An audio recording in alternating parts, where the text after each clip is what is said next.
Hello, this is Justin Mason, and what you're about to hear is recordings from last weekend's Podapallooza 2024.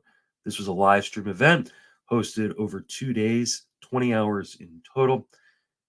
And sometimes during this event, because so many different people are involved, the audio isn't quite what you would expect from a normal podcast. I hope you still enjoy the content, but I apologize if there is some choppiness or rough listening at points. Enjoy.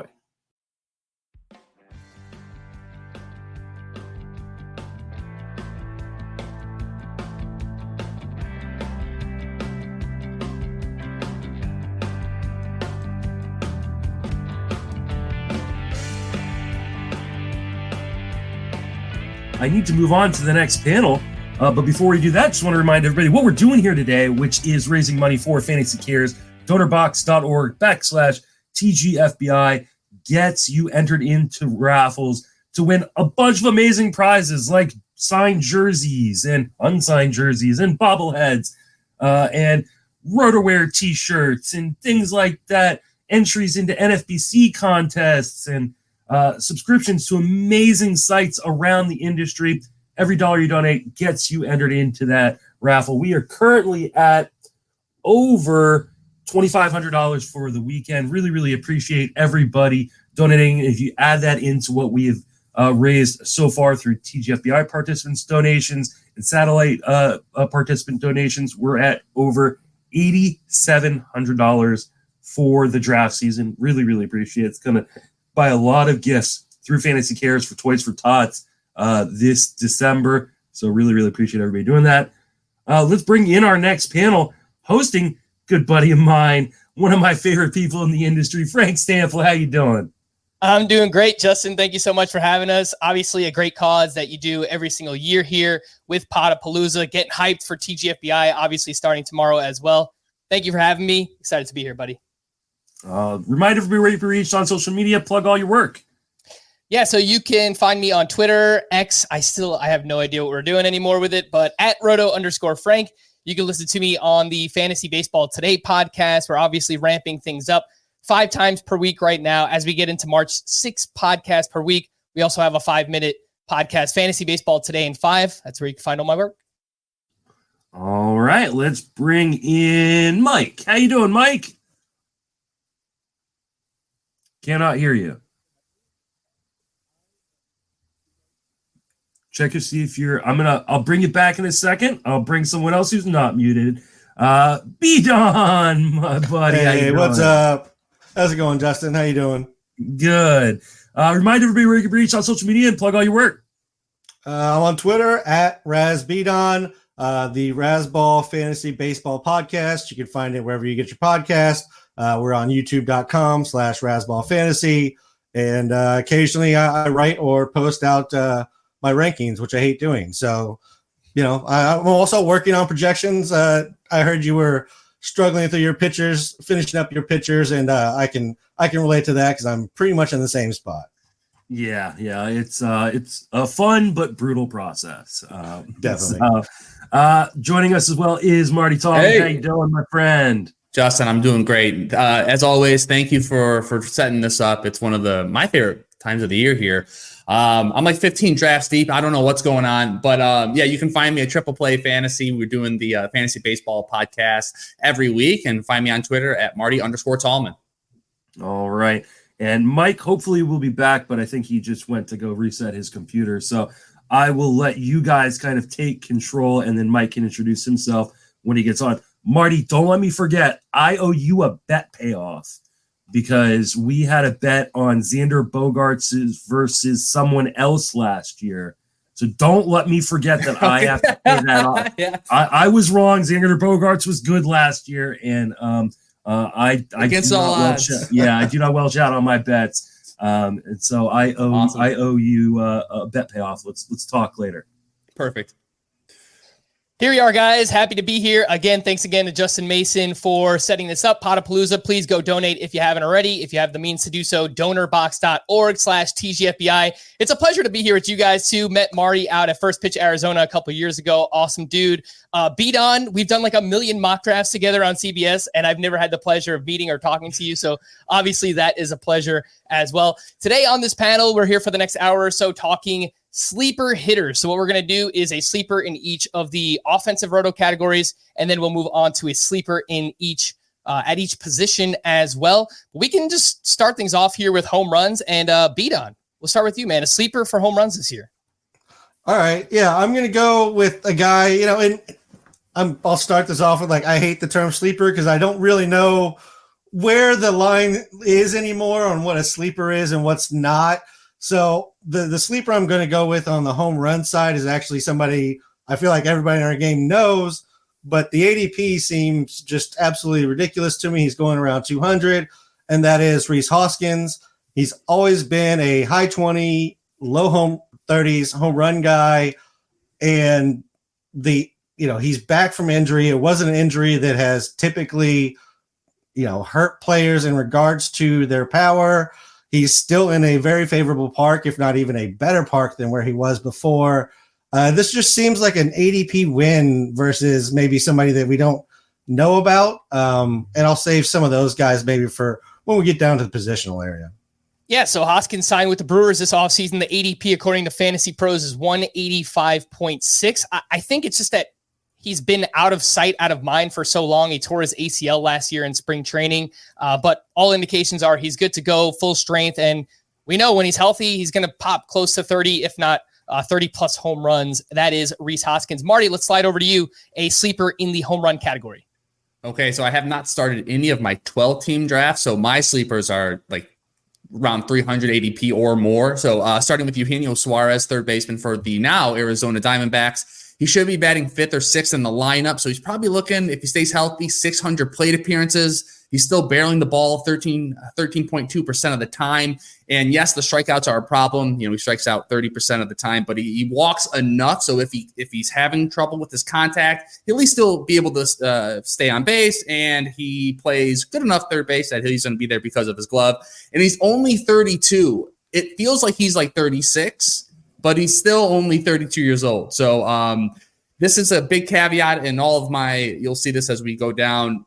You have to be able to build in batting average if you do take these swings. So he has around a 230 expecting batting average, give or take every year. So you need to make sure that you invest well into batting average throughout your draft, including not taking catchers that are going to sink your batting average, because then you won't be able to add him, because then you'll plummet it. So with that huge caveat, there is power at the end of 300 picks or deeper. Yeah, the ADP for Suarez, he's right around there, 298.4 according to Fantasy Pros. He's a little bit higher in NFBC, around 262, but a name that you can look at as a corner infielder later on. If you do need some pop, look, the D-backs went out and traded for him. He's going to get the opportunity. He should be in the middle of that lineup too, so maybe for the RBI category, I might bring his name up a little bit later. Hey, you can't take my. Hey, I might double dip. That was not part of the rules.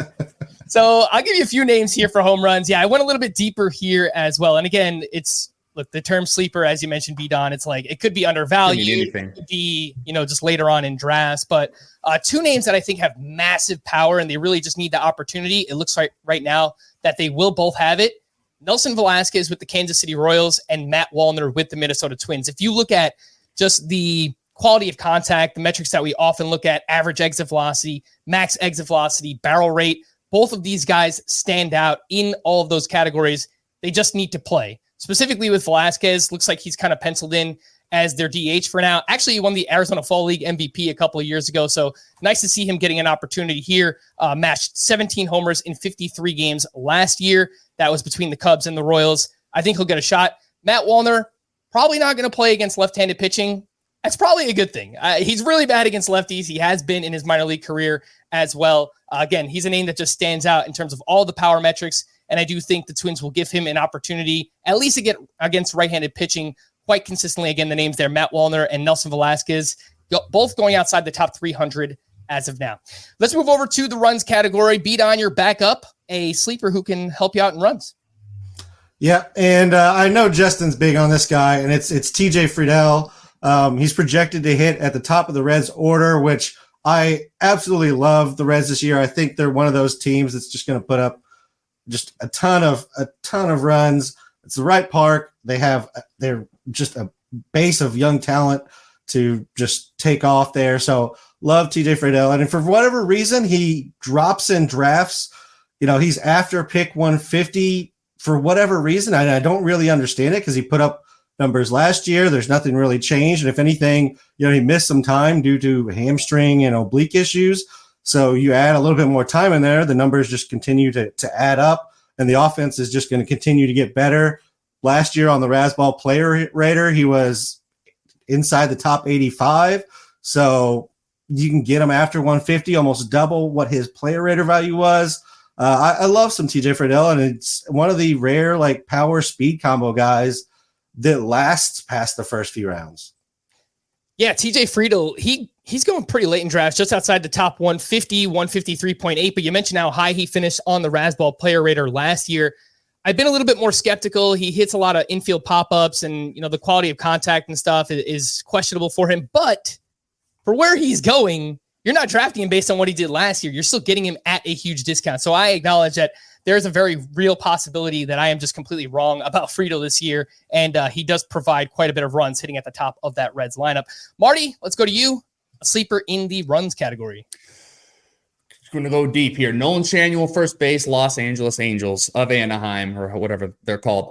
So he's projecting for about 470 plate appearances, strong side platoon. Last year hit a 280 XBA, and the Angels management's already said he's going to bat atop the lineup, probably second every day there. So he's projected for around 70 runs, with we're talking like 25 rounds or more in a deep league. So projects for 70 runs, 5 home runs, and a 271 average.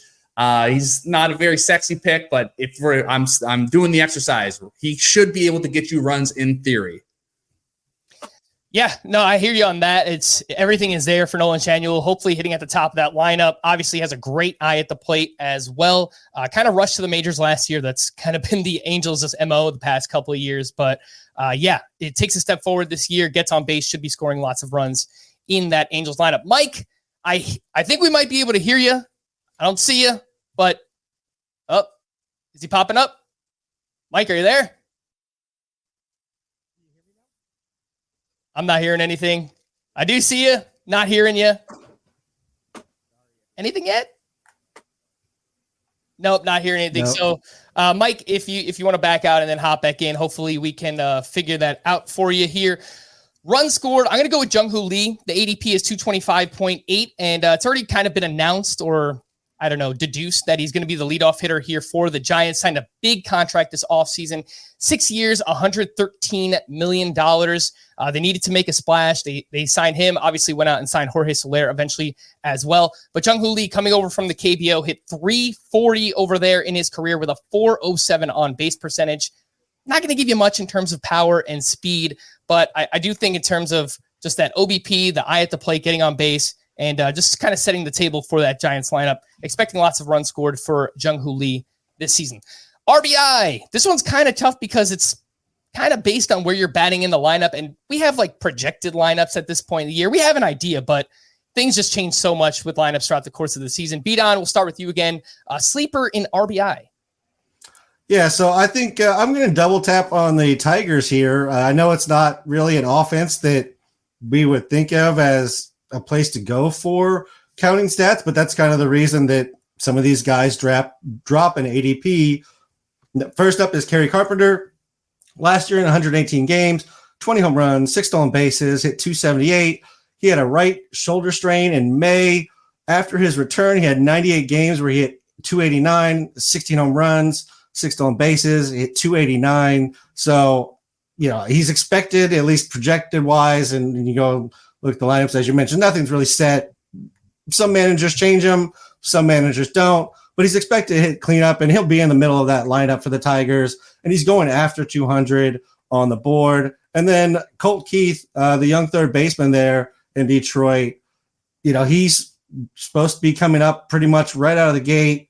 They've said it's basically his job to lose out of spring. I don't know that there's going to be massive power there, but again, a bat in the middle of the Tigers lineup should hit for a good average. And he does have, I would say low to middle 20 home run power if he kind of, if he doesn't have any kind of struggles out of the gate. So, and he's going like after 275. So a couple of Tigers you can look to at the end of your draft to fill in for some RBIs where there's not much left in regards to the middle of the lineup and good lineups. So you gotta look elsewhere. Hey man, don't sleep on those Tigers. They are coming, man. They are improving. They've got some young talent that's coming. Kerry Carpenter flashed last year. Absolutely love that call. Colt Keith, they gave him the extension this offseason. So obviously they have confidence in the kid. My guess is that unless he falls flat on his face here in spring training, he's going to be up on opening day, likely to be their starting second baseman. I love the call with both of those names. Marty, you're back up, a sleeper in the RBI category. Well, I want to, first off, as a Detroit Tigers fan, I want to, I love hearing all of this. Keep it coming. We haven't had positivity around this franchise in a long time. So I love to hear it. And hopefully Kerry Carpenter's hamstring isn't a big deal. It's a mild strain. They may keep him out a week, but it doesn't look like it's going to be long-term, which is great because I have him pretty much everywhere. So we can, even Gladiator, so he can't be hurt. A shout out to Eugenio Suarez, RBI king, where he's going to be sitting at. But I want to talk more about Josh Bell. Batting third in the lineup, no matter if it's a righty, a lefty. He's still hitting the ball at a good clip, 263 XBA last year, barrels the ball 10% of the time. And his strikeout rate, 21.7. I mean, that's not too bad. That's around league average, and he walks 10% of the time, which means he's going to be, that he's got to keep that lineup rolling here. The better your offense is, the more RBI you can get. So getting him at the back of your draft, he's only 31 years old. I think he's another one of those guys who think he's older than he actually is. But I don't know if the Marlins, who's hitting before him? Luis Arias, Tim Anderson, and then Bell. So depending how you feel Tim Anderson's going to be, I don't know how many ducks are going to be on the pond, but he's going to be in the right spot all year. Yeah, I love this call too. I think sometimes we can get players on bad teams at a discount because they're on bad teams. But if you're hitting third or fourth in a lineup, you still could put up a decent amount of counting stats there. So Josh Bell, the ADP is closing in on 300, 298.8. Another one, like you mentioned with Suarez, where you're getting him much later in drafts. I think he's a fine fallback option as a starting corner infielder, especially if you play in a deeper league and you just want someone that's going to play and not going to hurt you. I do think Josh Bell is one of those players. For me, I'm going to give you a pair of veteran corner infielders, both going outside the top 200. Justin Turner, who signed with the Blue Jays this offseason, and Anthony Rizzo with the Yankees, both projected to bat cleanup for their respective teams. Turner is old. He's very old. Let me be honest, like 39 years old for a baseball player. He's getting up there, but excuse me, still performed really well last year. Hit 276, 23 homers, 96 RBI, has 81 plus RBI 3 years in a row for Justin Turner. Now batting right behind Bo Bichette and Vlad Jr. If he could stay healthy, has been a big if in the past. I do think we get another solid season from Justin Turner. And Anthony Rizzo, while we're talking about someone that hopefully can stay healthy, last year dealt with that post-concussion syndrome, had a collision with Fernando Tatis, was not the same after that injury. So hopefully everything's good to go. We'll get to watch him in spring. But before that injury, Anthony Rizzo last year, 53 games, hit 304, 11 homers, and an 880 OPS. Looked like he was kind of back to the Anthony Rizzo of old. Now he's batting behind Juan Soto and Aaron Judge. Just absolutely love this spot for Rizzo, assuming that he could stay on the field. Let's move over to steals, and let's switch it up. We'll start off with Marty this time, a sleeper for steals this year. Harrison Bader. Good start there. I know that's probably nails on the chalkboard for you, Frank. But yeah, now he's a different New York team. So he's with the Mets outfielder, going around 350 ADP, so super deep.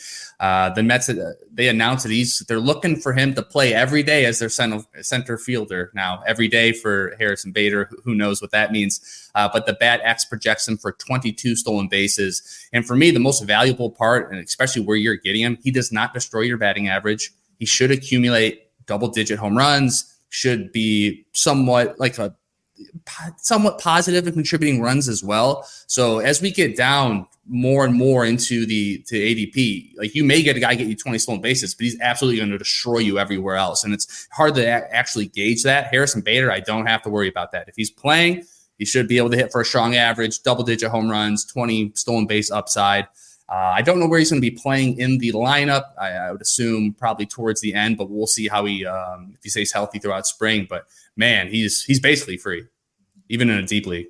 Yeah, I mean, speed has not been a question for Harrison Bader like some of the other names we talked about. It's just the ability to stay on the field. And I think when he is on the field this year, you're likely going to get a good amount of speed from Harrison Bader.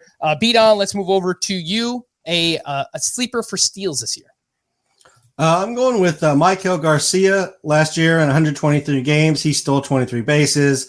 Kansas City as a team was third in stolen bases. And yes, just like under a third of that was Bobby Witt Jr. So I know somebody's saying that, but like even without Bobby Witt's steals, they would have been tied for 17th in stolen bases. So it's a team that's not afraid to utilize stolen bases in, our new rule set era. He's going after 200. And, you mentioned when you get speed at this late in the draft, after 200, a lot of times it comes with terrible average. He had 272 last year. I don't know that I believe he's a 272 hitter, but I don't think he's going to tank it either. I think a 260 is very within reach, and with his speed, a little bit of high BABIP, he could definitely, improve on that. With the Royals lineup, there's a possibility that he's projected hit ninth versus righties, but against lefties, he could definitely move up in the lineup and potentially even hit first if Melendez can't kind of figure out lefties. So there's possibility for some movement within the lineup even to get him into more at bats. I love this call, B-Don. Michael Garcia, the ADP 284.6. I actually wrote him down as one of my sleepers here for steals. He is going higher in the NFBC, 229. I've been making this kind of high-end comp for him where if everything works out, I could see a Nico Horner type season from Michael Garcia. He had 27 steals between the minors and the majors last year. He had 2 seasons of 35 plus steals in the minors as well. And again, the Royals are very aggressive. So I love the call on Michael Garcia. It looks like we have Mike. Mike, are we here? I think I made it in. Can you hear me? Yes, we hear you. We see it. Oh my God. What a nightmare scenario, everybody. Just like you. I'm glad to be here. Yeah, happy to have you on here for sure. If you want, I'll just kind of give you the floor and you can kind of catch up. We've done home runs, RBI, and steals. Wow. Okay. If you want to just jump in and give us each of your sleepers as in those categories, go ahead, go for it.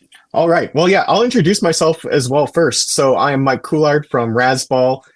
You can find me there every week hosting the Cards and Categories podcast, which covers both baseball cards and fantasy baseball. So it's a well-rounded baseball podcast. I'll also be doing the waiver wires and fab article on Saturdays at Razzball. So I was there last year and it's been great working with Beaton and Gray, everybody else at Razzball. So I'll rattle through this real quick. For home runs, I have Brandon Drury. I don't know if anybody else had Brandon Drury, but all of the projections I think are far too low on what his power output could be. You can see he's put up 2 straight years of the magical 10% barrel rate. So I'm really loving that, as well as Angel Stadium actually, per Baseball Prospectus, plays up for homers as a right-handed bat. So I think all those factors, along with Brandon Drury just getting full playing time, is where it's at. Runs, I'm going to go with the guy that I've been in love with for a long time, and that's Chas McCormick. Same thing. The barrel rates have been improving up to double digits. And you look at who's batting in front of him for the Astros, those guys are not stalwarts of, health, in terms of Jose Abreu, Jose Altuve, Jordan. You could see Chas McCormick moving up in that lineup. RBIs, I went with Michael Harris II. He should be hitting 2nd or 6th in the Braves lineup. It's just a matter of moving up as Kalanick plays behind him. And here we go. Now I'm all caught up. Stolen bases. I'm actually going with Leody Taveras from the Texas Rangers, that he's got a 92 percentile sprint speed. I think there's going to be a lot of pressure on Leody Taveras to produce with Evan Carter and Wyatt Langford hanging around, that I think you could see Leody take a couple extra bases this year and maybe push up to 20, 25 bases.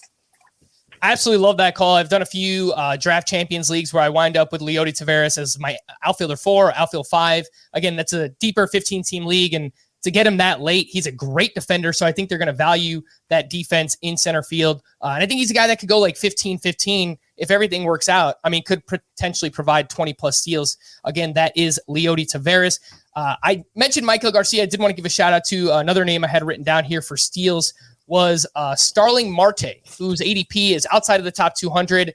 This time last year, he was a top 100 pick. He had 24 steals in 86 games last year, and that was coming off dual groin surgery. So if he's even a slight bit healthier than he was last year, I do think that we can get 25 to 30 steals whenever Starling Marte is healthy this year. I don't know how much that's going to be, but 35 years old, entering a contract year, maybe he has just a little bit left. The batting average category, this one especially harder to find later on in drafts, but B-Don, we'll start off with you again. Batting average sleeper. Yeah, so you already had mentioned Jung-Hoo Lee, so I'll just mention his name real quick before I give another one. He's going after 250. The worst season he's had in 7 seasons in the KBO was a 318 average, and he's a sub 6% K rate guy in the last 2 seasons, over 10.5 walk rate. In the last 3 seasons, just he doesn't strike out. He takes walks. He's going to put the bat on the ball. So you already mentioned him. I'm not going to go any more into that. But Lourdes Gurriel Jr. is going after 200 as well. He had a groin issue in June that seemed to kind of linger once he came back.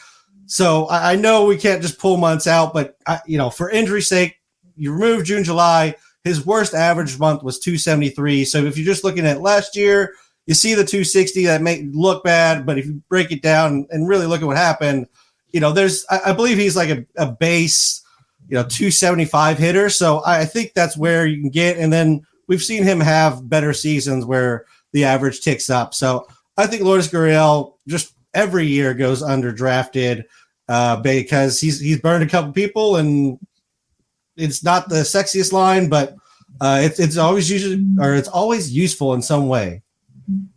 Yeah, and I do think with Lourdes Gurriel, another name for deeper leagues where he just doesn't hurt you anywhere, right? Like he doesn't really give you speed, but 270 plus batting average, 20 plus homers, solid counting stats.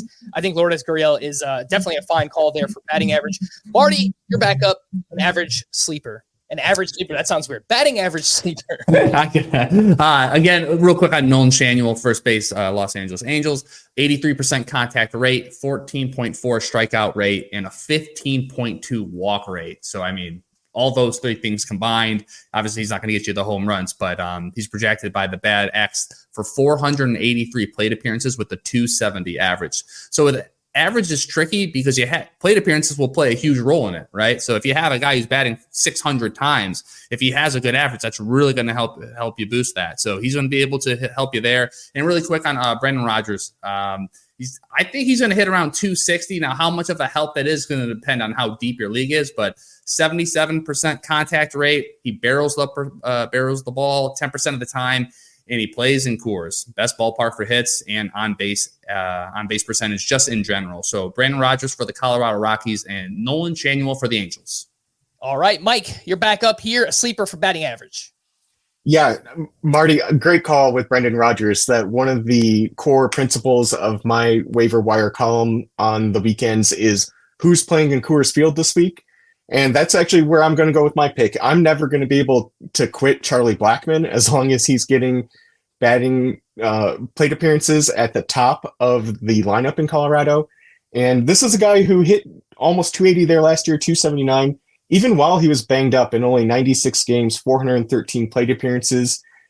He didn't get to fully take advantage of the new shift rules. He is a left-handed bat. So I think you could see a late, 280, maybe even pushing 290 batting average out of Charlie Blackmon this year, as he should get full run in Colorado once again, because I don't know if he will leave Coors Field until, honestly, he croaks.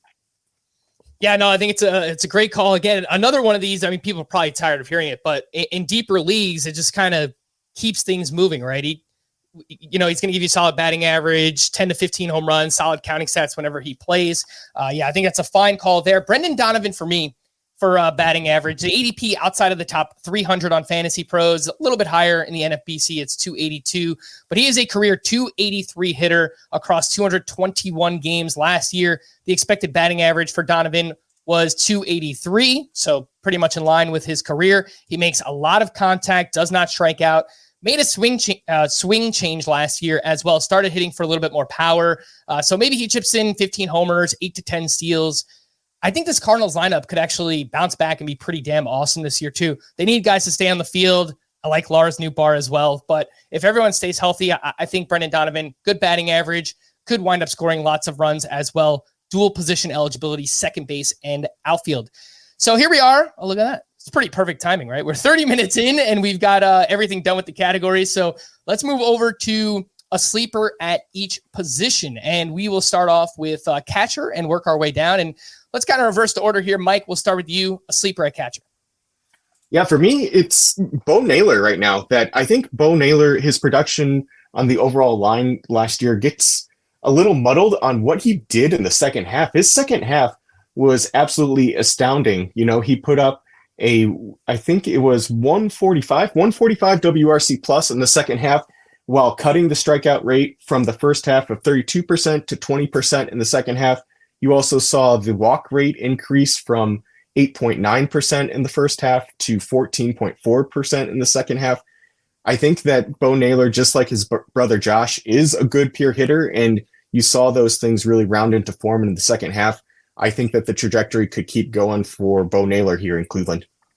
Yeah, love that call. I think he's someone that can actually provide a little speed too from catcher, which is something we don't see often. Great on base percentage skills and really hit well over the final month too. So hopefully that's something that can carry over here into 2024 for Bo Naylor. Marty, let's go to you, catcher. We're going to go deep, Frank. 2 catcher league, 15 teams, Mr. Jake Rogers for the Detroit Tigers. Homer. A little bit of a homer pick, but honestly, he's just basically free. He's going to kill your batting average. So like I talked about, make sure you already have, a Keibert Ruiz would be great to kind of offset that. Or, you chipped away at batting average throughout there. Now you just need 20 home runs. Out of all the catchers left, maybe Austin Wells, I think Jake Rogers is going to give you the opportunity to get the most home runs at his current ADP. He barrels the ball 12% of the time. He does strike out 32% of the time, so that's going to be a part. There's going to be stretches where he is cold. But for where he's going, he's going to play as much as possible. I'm not worried about Carson Kelly or anything like that. He's going to be the predominant catcher in Detroit, so plenty of batting averages or plate appearances. But, yeah, he hits the ball hard. He should play a lot. And at that point in the draft, that's pretty much all you can look for a catcher. Yeah, and great facial hair too, Marty. I say if Jake Rogers pops 25-plus homers this year, you kind of just leave the handlebar. Yeah, just leave it out. Yeah. I like that. Let's go for it. Beat on, up to you. Sleeper catcher. Yeah, so I'll do a shallow one just real quick. It's Sean Murphy. Last year at the end of the first half, he was the number 1 catcher on the player rater, had hamstring issues in June, didn't really ever get it fully back together after that. But still, even with half a season where he wasn't right, he was number 1 in average exit velo, number 2 in EV50, number 5 in hard hit, and number 1 in barrels at catcher. So still hit the ball plenty hard. And for deeper leagues, I love Ryan Jeffers. I'm grabbing him all over the place as my catcher 1 or catcher 2, just depending on, when I take a catcher. He's usually my catcher 1. If you listen to the podcast, I'm not taking catchers early. But last year, 96 games, hit 276, 14 home runs, 3 stolen bases. I mean, out of a catcher in 96 games, I'll take 275 and 15 home runs. Absolutely. And he should get more at bats this year as he takes over for the primary catcher. He started every playoff game for them. So you could see they were trusting him not only to hit, but to also catch the staff. The second half, K rate dropped 3 points. Walk rate went up a little bit. Same BABIP. He hit 294 versus 256 in the first half. OPS was 778 versus 928 in the second half. I mean, Ryan Jeffers just continued to get better as the season went on, and it seems like the organization really has confidence in him. Yeah, that power seems like it's legit too. 13% career barrel rate for Ryan Jeffers. So absolutely love that call. A sleeper for me is going to be Mitch Garver, who signed with the Seattle Mariners this offseason. ADP well outside of the top 200. Last season hit 270 with 19 homers and 870 OPS. That OPS, by the way, first among catchers last year. Mitch Garver is a legit good hitter. 825 career OPS. Just has to stay on the field. That's kind of been a constant theme here. He's never played more than 103 games in a season in his career.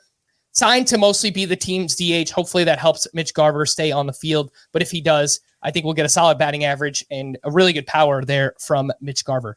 First base, Mike, we'll come back to you. A sleeper at first base. Yeah, I'm going to go with Anthony Rizzo in New York. That he's going super late in drafts. I'm looking at ADP data for at the beginning of February through today, and he's 272. That concussion really just knocked it out of Rizzo last year. You can see that through the beginning of the season, towards when he suffered that concussion on May 28th, he had a 146 WRC plus, was slashing 304, 376, 505 with 11 homers. I think when we had those shift rules change, him and Freddie Freeman were identified as two of the guys who were really going to be the biggest beneficiaries of that. And I think that's what was happening for Rizzo through that concussion. So you've got to, obviously, you can't know whether or not that's going to linger going forward, as it was a pretty serious concussion. But I'm hoping that he took the time in the offseason to be able to heal and recover. And if he is, you're putting him in the middle of that Yankees lineup with Juan Soto, giving them an entire season without hitting into the shift. And I think you could be looking at a real big bounce back season for Anthony Rizzo at first base. I love the call. Anyone watching, you see the Yankee stuff behind me here. I brought up Rizzo as a sleeper at RBI in the RBI category. So absolutely love that call for Rizzo. Marty, let's move over to you. Sleeper at first base. Ty France, first base, Seattle Mariner. Look, last year was rough. I mean, the power looked sapped. His contact skills went down a little bit. Struggled versus lefties. So I am buying into the bounce back. I have him projected for 17 homers, batting .269 with 72 runs, 58 RBIs, somewhere around 590 plate appearances. That's where he should be playing every day. And a big thing is, I don't know, it could go either way, but guys, he did go to Driveline. So maybe he increased his hand speed. Maybe that will lead into more barrels, and maybe that will get him over that 20 home run plateau. That I do not know, but I know he's going to play a lot. He's like for me, he's a really good corner infielder, late in drafts.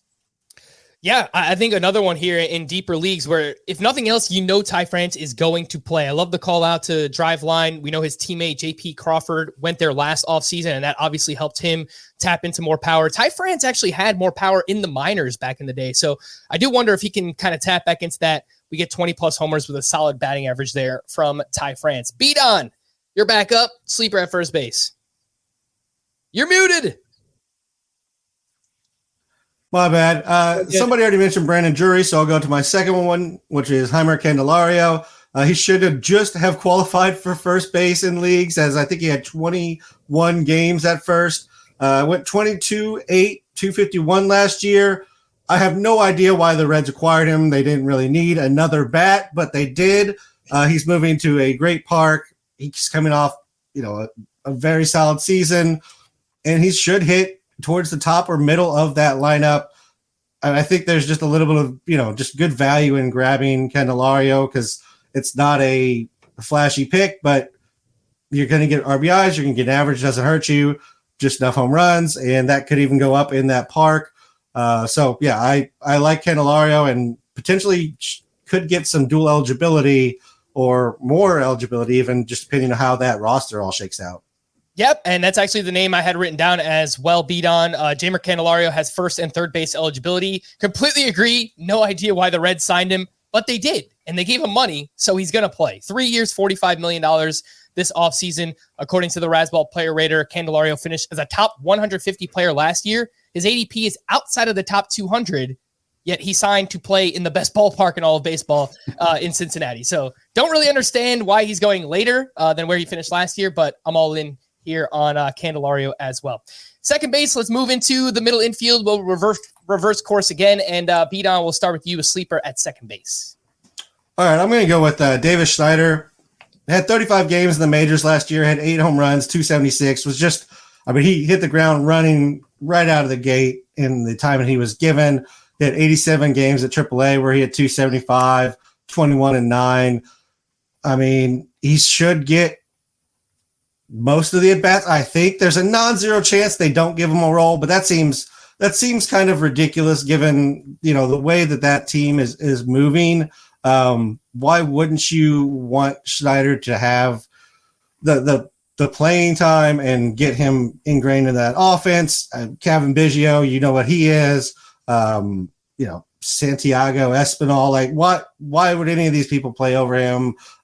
Even Isaiah kind of Falefa, if they want to move Schneider to third, I think he could do that. So I think Schneider, one way or another, finds 500 at bats, and I think he's a value because he's projected for so little at bats across the board in every projection system for some reason.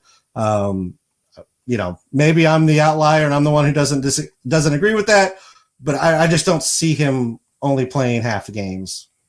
Yeah, the ADP is super deep too. We're talking close to top 400 picks there. It's 385 according to Fantasy Pro. So a deeper league name there for you, Davis Schneider. And look, I don't want to piss off our Toronto or Canada viewing audience here, but the Blue Jays lineup isn't that great in the back half. So I think they need some pop, and hopefully Davis Schneider can help provide that. Marty, you're back up, second base sleeper.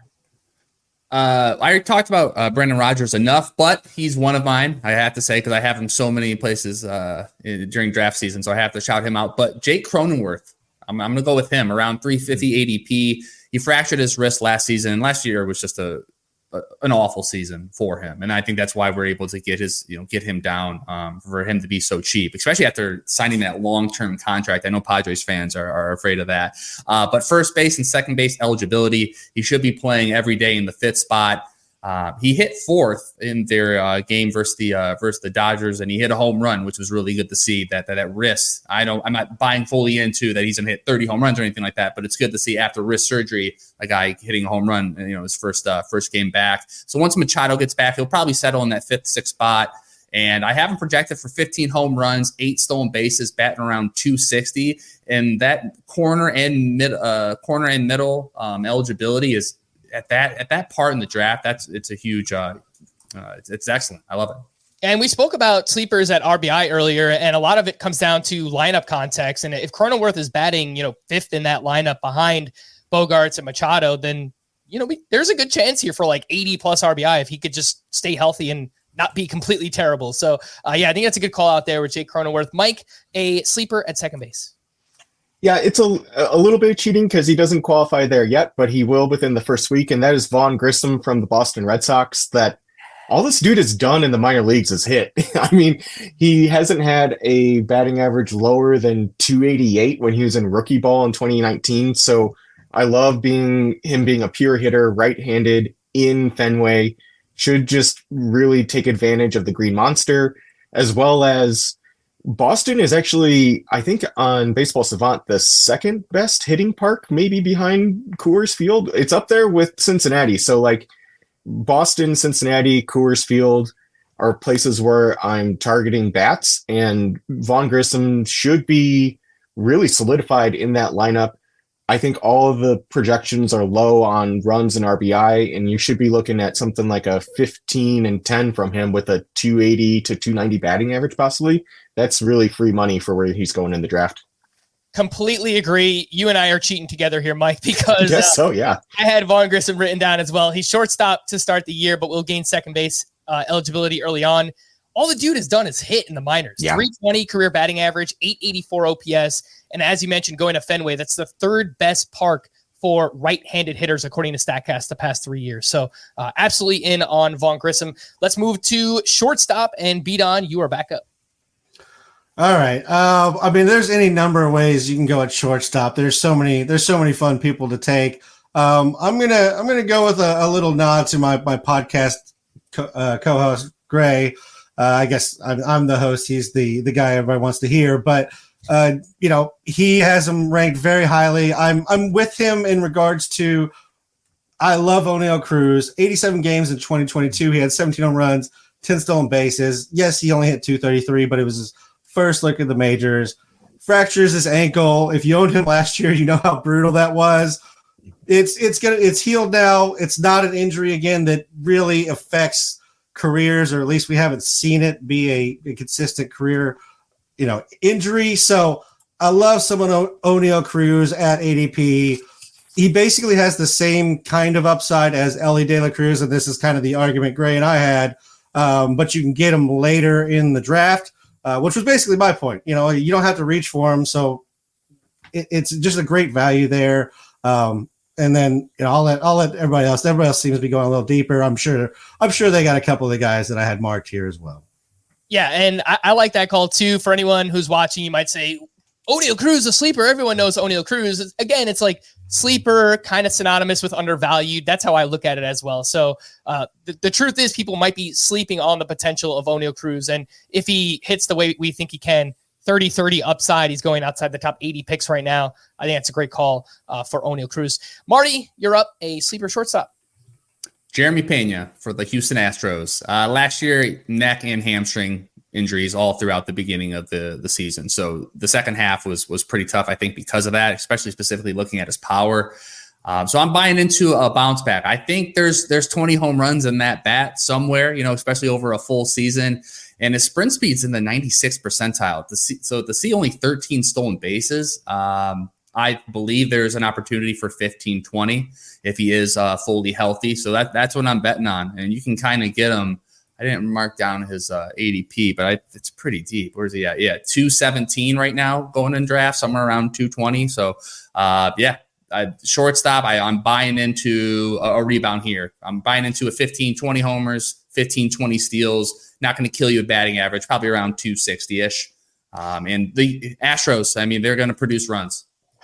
Yeah, no, I think this is a great call too. Someone that people were really excited about last year with Jeremy Pena has the down year. Now you're getting him at even more of a discount. And there was a report just the other day that he overhauled his batting stance during the offseason. So maybe something that can help him tap into a little bit more power, raise that launch angle. If we can just, get the ball around a little bit more, then I think you could get like 15-15 with some solid counting stats there from Jeremy Pena. Mike, back to you, a sleeper at shortstop. Yeah, I agree with what Bidon said earlier too, in terms of this is a really deep position in terms of sleepers. So I had a lot of trouble picking somebody out, but I think I'm going to go pretty deep here and go with Jackson Merrill from the San Diego Padres. That when I'm looking at this depth chart and looking at, it's only been like 3 spring training games, but it does look like he's been playing at the top of the lineup here for the Padres in spring training. And Jackson Merrill, you look at that Padres depth chart, it is the bottom third of the lineup for the Padres is supposed to be Profar, Matthew Batten, and Jose Azucar. I don't know if they're going to let that happen, that there's a lot of heat on AJ Preller to get things done. They moved Jackson Merrill very quickly through the minors, and honestly, there was even rumblings of him maybe making this team out of camp last year, but ran into a few injury issues, hit the ground a little slowly when he started the season in Fort Wayne, but he was able to work through that, get through single A, high A, and get up to double A. So I think that Jackson Merrill has got a good pure bat, and he could be a little bit like a Zach Neto going pretty late right now in drafts, because I think that he's going to break camp with the Padres and find a spot in that lineup. It's definitely possible. And the Padres are a team that has been really aggressive in the past with their prospects. If you remember with Fernando Tatis, a lot of people didn't really give him a chance of making the team heading into spring training. Goes out and performs, and next thing you know, he's there on opening day. So Jackson Merrill turns 21 years old in April. He's a big dude, 6'3", 200 pounds, got a little power and speed. And yeah, you mentioned how they transitioned him to the outfield. I was watching the first spring training game the other day on Thursday. He made an awesome catch in left field too. So I think if that transition works out all right, they definitely need some pop in the back half of that lineup. Real sneaky call there with Jackson Merrill. I'm going to go pretty deep here at shortstop, and he's actually a name that just signed recently with the Marlins, but it's Tim Anderson. And it's really, look at the ADP where he was last year. He was being drafted as a top 100 pick. He's left for dead now. The ADP is 368. This is really his last chance, last opportunity, I think, at a starting job. And he admitted last year he was playing through a knee injury. He's always playing through something. It seems like he's missed a lot of time in his career. The tiny sample size before he got hurt last year, 11 games, hit 298 with 5 stolen bases. So not going to give you much in the way of power, but can Tim Anderson get back to hitting 280 with 20, 25 home runs, going well outside the top 300? I don't think that's crazy. So for those in deeper leagues, I do like Tim Anderson as a middle infield option. Let's go to third base. And Marty, we haven't started with you yet, so we'll change it up. And Marty, sleeper at third base. Now, you guys can't kill me for this one. You got the promise here. And with every one of these guys, I put multiple people just in case I thought someone might pick him. I don't think anyone's going to pick this guy. Anthony Rendon. Okay. No, you got to go. I want to hear this. Fair enough. I'm talking about, draft champions. I think I got him like my 470th pick or something crazy like that. So beyond free, I know he doesn't even believe in himself. Why should I? I mean, that's a pretty good argument to make against me. But he's going to play. His XBA was 264 last year. He's hitting, fourth, fifth in that lineup. You assume that he's going to play at least 1 year before he's done, or at least a half a year or whatever it is. But where he's going, you can see if he's helping you out. If not, just cut him. But I'd be remiss if I didn't say I drafted him, so I had to at least be honest with I'm going to be honest with my people here. I did draft him. I'll be honest with you too, Marty. I have a share of Anthony Rendon as well, so I can't crush you for it. For anyone who plays, it doesn't feel good. I can assure you of that. No. Look, when you get into draft and hold formats, at some point you just need a player who has a pulse. Yep. I guess you can argue, like, does Anthony Rendon have a pulse? Like, I don't even see. know. That's it. Yeah. Look, he's getting paid a lot of money. I think he's going to play whenever he is healthy and capable. He's going to bat in the middle of that lineup. So, look, if nothing else, you just need some bodies there at that point in the draft. I get it with Anthony Rendon. Mike, back to you, sleeper at third base. Yeah, for me, I'm going to go with Willie Castro from the Minnesota Twins. I think he's going to end up on just about all of my teams just because of his utility abilities. He can cover for you at third base, and there's lots of places he should qualify at shortstop, middle infield, and outfield that he's going to move around the diamond for the Twins as, Buxton will get hurt and Kirilloff will get hurt and everyone else that does get hurt in Minnesota will.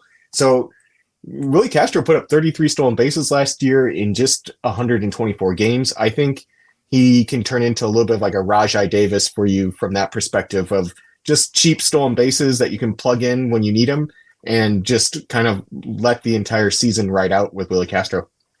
I think it's a great call too, going outside the top 300 in ADP. Just kind of a forgotten player right now is Willie Castro, and the Twins might have the most injury risk in all of baseball, just top to bottom with their lineup. So I think he will find a place to play. Beat on sleeper over at third base. Yeah, so I guess shallow league, I like Jake Berger. Power, I mean, I believe the power is completely legitimate. In deeper leagues, I like Michael Busch. He got traded to the Cubs. The Dodgers had nowhere to play him. Cubs traded some decent prospects to grab him. And he's at the age and developmental level where it doesn't make sense at all for him to go down to the minors for the Cubs. Like, this is why they traded for him. Even though they just signed Bellinger, it still seems like Bellinger's going to the outfield. Busch is going to stay at first base.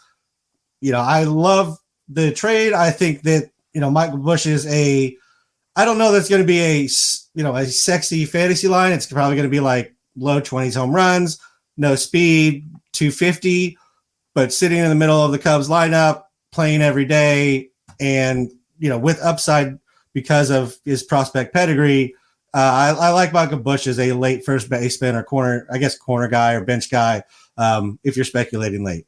I love whenever, I've gone less for all of these positions and categories. I love when you guys bring up the player that I have written down, and Michael Busch is exactly who I had as well. So the ADP closer to 400, 381.8. Completely agree. Cubs went out and traded for Michael Busch, acquired him from the Dodgers. I think they want to see what he could do at the major league level. All he's done is crush in the minors last year, hit 323, 27 homers with a 431 on base percentage too. That a sneaky part of his game. If you play in any leagues with OBP as a category or points leagues where walks count, I think Michael Busch is especially a sleeper in those formats as well. Here we are. We've made it to the end. Outfielders, I say, plural, because if you have multiple names, there's obviously just so many outfielders to choose from. You can just rattle off as many as you can in the next couple of minutes. And Marty, we'll kind of end it up here with you, some sleepers in the outfield. All right, I'll start with my most favorite guy of the bunch, Wilyer Abreu. So I think he's in that classic sense of a sleeper where, he didn't play too much last year, but when he did, I mean, 268 XBA. He barreled the ball nearly 10% of the time, 2 home runs, only 76 at bats. He's going to be a strong side platoon for the Red Sox and potentially work his way in versus lefties. But super, super deep name there. Harrison Bader as well. I already kind of went into why I think the double-digit home runs and stolen bases will be there for him. Alec Thomas hitting at the back end of the Diamondbacks lineup. I think, again, 10-10 is there for him. And Austin Hayes, who I think is just slept on for just having a 270 batting average, 20 home runs. There's so much beauty in that lineup that he just gets completely forgotten. But he's going to hit 5th or 6th in that lineup until he gets, I guess, replaced. But yeah, they're all pretty deep guys. But Austin Hayes, I have him everywhere, so I had to mention. I think that's a great call out too. I think the National League version of Austin Hayes that I've kind of been touting as well is Brian De La Cruz, right? I mean, these are just kind of boring guys that are going to play for their team. They don't wow you, but hitting 260 plus with 20 plus home runs in the middle of their respective lineups. I like to call them on both Austin Hayes and Brian De La Cruz. Mike, we'll slide over to you. If you have one name, if you have multiple, go for it. Sleepers in the outfield. Yeah, I think my favorite is probably Evan Carter. Like, I was listening to a lot of the Podapallooza from last year, and people were really wary of like Corbin Carroll and his price last year, and just look where he ended up. I think Evan Carter's got that same talent level that I think when we come back around for fantasy season 2025, we'll all be kicking ourselves for why didn't we have Evan Carter higher, because it's just a really pure bat with a lot of stolen bases, a lot of speed. But I think there's lots of great sleepers here in the outfield for speed and power. I like Jared Kelenic moving to Atlanta a lot, just in terms of it's a good organization that develops hitters. Stone Garrett, I love in Washington for a power speed combo. And can't go without mentioning another Boston guy, Tyler O'Neill. I would have expected his draft price to jump a lot more, and I think that he's going to become a lot more comfortable in Boston, and he just won't have the clubhouse issues with Ollie Marmol. Yeah, I love that call as well. That was who I had written down in the outfield is Tyler O'Neill, ADP close to 250. I actually really just like this Red Sox lineup a lot this year. I mentioned Vaughn Grissom. O'Neill is someone, again, who's constantly dealing with injuries. He's entering a contract year. If there's something the data shows is that in contract years, players are more likely to stay on the field and try and, stick it out through injuries. So I do think that we could, see increased playing time, more games this year from Tyler O'Neill. And we know what he could do when he's healthy. We saw it 2021, hit 286, 34 homers, 15 steals. And it is, again, a great ballpark in Fenway for a right-handed bat. So absolutely in on Tyler O'Neill. Beat-On, take us home, man. Some sleepers in the outfield. Yeah, I love Brent Rooker. He's going after 275, 30 home runs last year, hit 246, top 50 in average exit velocity, EV50, hard hit rate. Home run the fly ball last year was in line with what he did within 2021 in his short time up. Granted, 2021 had probably like the second best bouncy balls versus other than 2019, but he still hit 30 home runs last year. It still looks in line with what he's done before. I love that pick there. I've actually not seen him go that late because somebody ultimately needs power, and 30 home run power is hard to find once you get into the 250s. So the guy that you may have to get before his ADP actually says, but love Brent Rooker. Wyatt Langford is a guy, just they haven't necessarily said he's going to play every day. He's in the DH, I think, on most projected lineups, but big power, big speed, great eye, OBP contributor. He can do everything across the board. I already mentioned TJ Friedel in Cincinnati. Also Jake Fraley in Cincinnati. Again, I'm just buying all pieces of the Reds offense. I'm basically just stacking the Reds offense in baseball like we do in football. If I can't get them, or if I can't get the Braves because they're too expensive, I'm going with the Reds as my backup. Cedric Mullins, before injury, 53 games. He had 263, 8 home runs, 13 stolen bases. Had like 3 groin injuries and a quad injury. Hit 205. I think the Cedric Mullins hate has gone way too far. And Jock Peterson in daily leagues, always value. There's always value in Jock Peterson in daily leagues. And Masataka Yoshida struggled in the second half. There's a lot of differences between Major League and Japanese in regards to the length of season, travel, all of that. I'm giving him a bit of a pass for that. I think he's another very solid outfielder, average, a little power, a little speed, but he's going to hit in the top of that lineup. I find it so convenient that Justin just happened to rejoin the room as soon as B-Don was hyping up Cedric Mullins and TJ Freeman.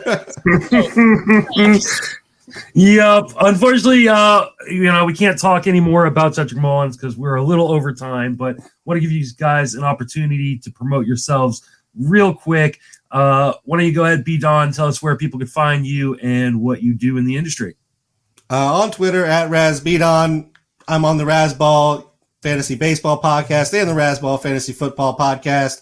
I'm on with Gray on the baseball side. You can watch us on youtube.com/Razzball Fantasy. I may have occasional articles come up on Razzball as well. That's what I'm doing, though. Thanks for having me, guys. A great cause. Absolutely. Mike, go ahead and tell people where they can reach you and what you do.